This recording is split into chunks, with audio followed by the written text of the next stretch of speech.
Now, here on these slides, I want to unpack a little bit more of how we calculate the different coefficients when we have more than one x variable. And so you may remember deriving the least squares estimator, but it was for this specific conditional expectation function where m of x was the slope and intercept from one x variable. And I very well may want to include many conditioning variables to estimate y. Now, it's going to be hard to do this with pen and paper. It is possible to do it for, as many x variables as you want. It's just, prohibitive after a very um, certain point. So I want to show us how least squares estimates more than one slope for more than one x variable. And so in general, I want you to think of data as being a matrix. So you have different observations in your data set. Think of those as being the rows of your data set. I have n observations in my data set. I observe y. That is what I am producing a conditional expectation function for. I have the data for y, so I'll be comparing, whatever combination of x variables I choose out of my data set to y. All right. So the different combination of x variables that I plug into my conditional expectation function is going to spit out a prediction for y, and I'll compare those to the actual y, and then I could produce an error column in my data set as well. And when I do this and estimate an intercept, I don't produce this third column, this constant column of just all ones. I don't produce that in Excel or in R or in stats, but the programs that estimate the intercept and slope treat my data as if I had uh, this information for me. So Excel, R, SAS, Stata, SPSS, whatever function you're using or program you're using to estimate the linear conditional expectation function, when it goes to estimate it, part of the routine is that there's this vector of ones uh, to estimate the intercept with. And I want to keep that idea intact. And okay, so think of the data as just being this huge matrix, and I want you to think of the x variables plus the constant as being an x matrix. Just call it x. And then this is being a vector for y. So y is always what we like to call an n by 1 vector in our data set. We have n observations in our data set. Those are the rows of our data set. And we have one column in our data set. So think of this as being an n observations by k matrix of data, n rows, k columns, and when we describe a matrix, we always describe it as n by k. If you take a linear algebra class, it'll be described as m by n. Rows times columns. So let's let x be the collection of x variables and the constant. So I grab all of this stuff in here together, and we're just going to call it big X. Okay, we're going to call it xt. That's a t for transpose, and I'll show you what it means in a minute. But basically what it means is we're going to flip the rows and the columns across the diagonal of the matrix, and this is the diagonal of the matrix. Okay. Beta is going to be a collection of all the slopes that I estimate. So if I estimate two different slopes, then beta is a 2 by 1 vector. One of those slopes would be the slope associated with the x variable, and the other would be the intercept. E is a collection of errors. So that's going to be n by 1. I have an error for every observation in my data set. Y is the column of y values. So y is n by 1 as well. Beta, this is the collection of intercept and slope, has this function from least squares. X transpose times X inverse times X transpose Y. So when R, SAS, Stata, Excel compute the estimates for the slope and the intercept, they don't go and calculate this formula. They invert a matrix directly. Okay, and so we are going to learn how to do that in forecasting. We are going to learn how to invert a 2 by 2 matrix in order to learn exactly what it is that the computer is doing. And learning a little bit of matrix algebra is important anyway, because occasionally if you run into advanced forecasting techniques, you actually want to try to do some stuff where maybe I manipulate the matrix in a little bit to try to correct for some potential econometric issues. And just having an idea of how matrices are multiplied together is essential for that task. Okay, so let's take a look at an example of this data. Now, this is a very simple data set.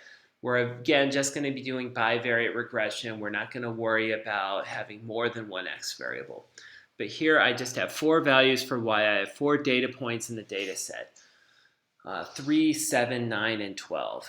I have a vector of constants of 1, and then I have an x variable that takes the value 0, 1, 2, and 2. So as you can see, just looking at the data, probably going to have a positive intercept, okay? I'm going to have a positive slope. As x goes up, so does y. Okay, but let's take a look at reconceptualizing this as some matrices. Y is the column of y values.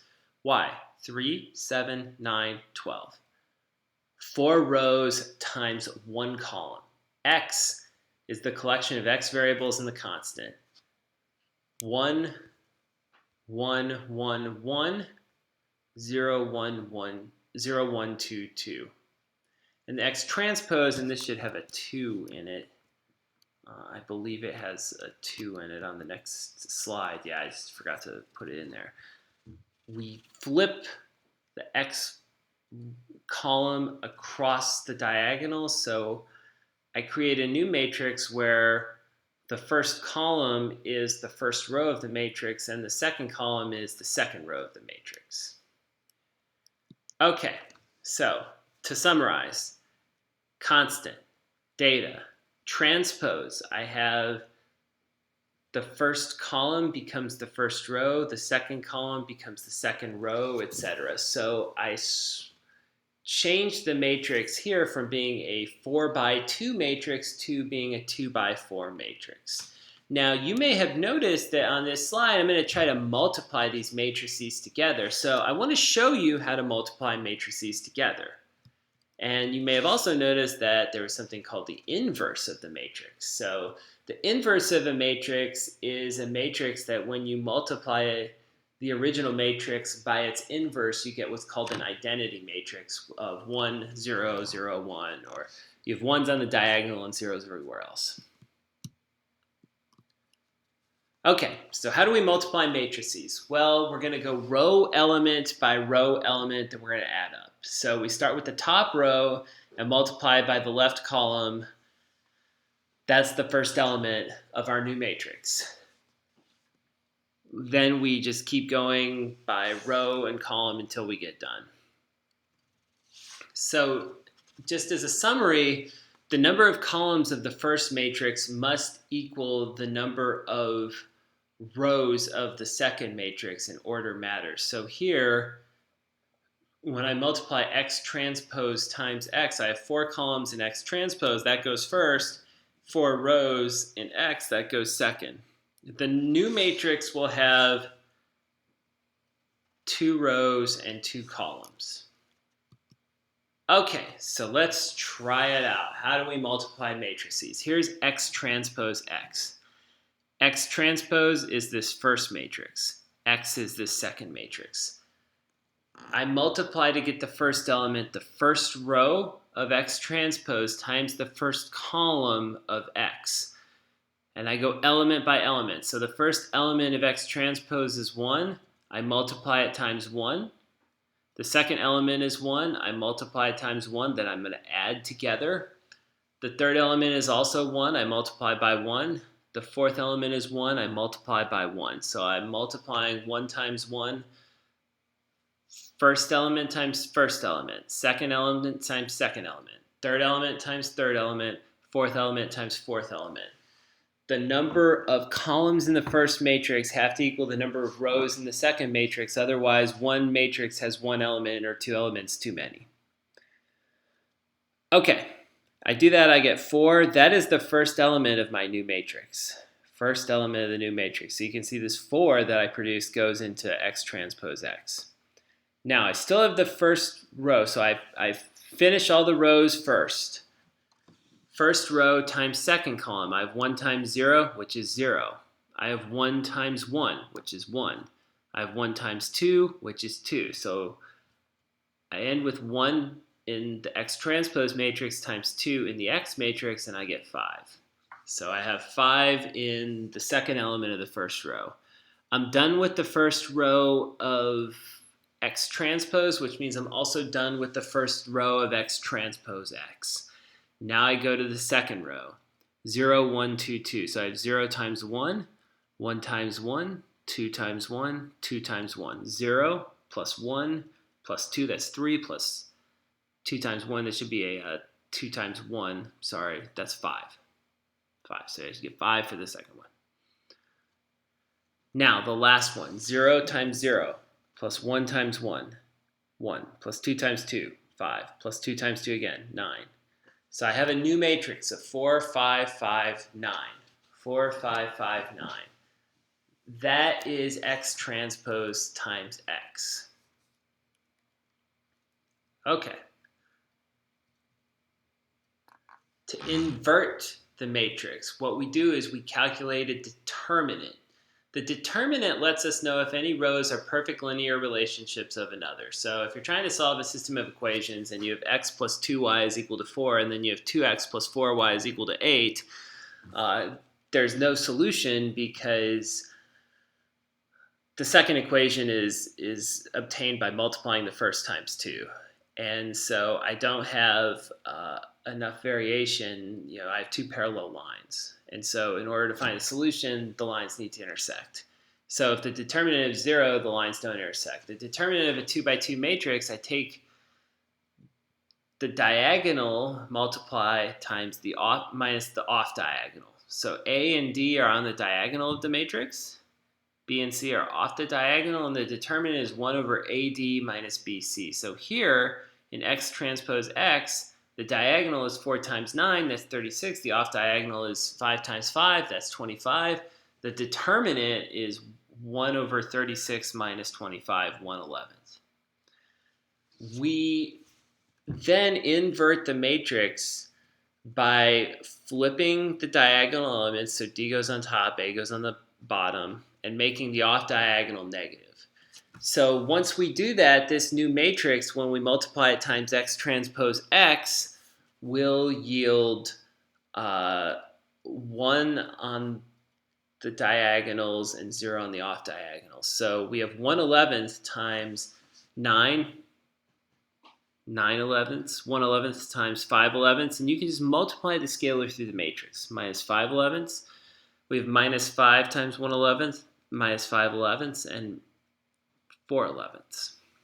And so think of this as we're in the process of calculating covariance and variance. We're just doing it in a more general way. That is what's going on here, is we're calculating variance and covariance in a more general way with respect to matrix inversion. Now, let's calculate the beta vector. We have X transpose X inverse, this should be in parentheses, times X transpose Y. X transpose Y. So Y is 3, 7, 9, 12. Okay? first row of X transpose, 1 times 3 plus 1 times 7 plus 1 times 9 plus 1 times 12 is 31. That's the first row of X transpose Y. We have X transpose X inverse. We just found what that was. The second row, 0 times 3 is 0, 1 times 7 is 7, 2 times 9 is 18. So 7 plus 18 is 25. 2 times 12 is 49. So I have 31 and 49. I then multiply this matrix here times 31, 49 in the same way that I did previously. And I get 34 out of 11 for the intercept, 41 over 11 for the slope. And you may recall that this is the constant and this is the data. Intercept, slope. Now, what would happen if we were to use Excel in order to do this instead? Okay, so we would have 3, 7, 9, 12, and we would have our data 0, 1, 2, 2. If we find the slope,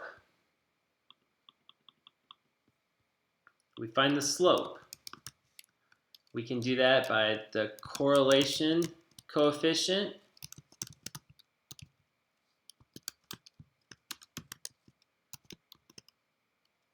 times the ratio of standard deviations.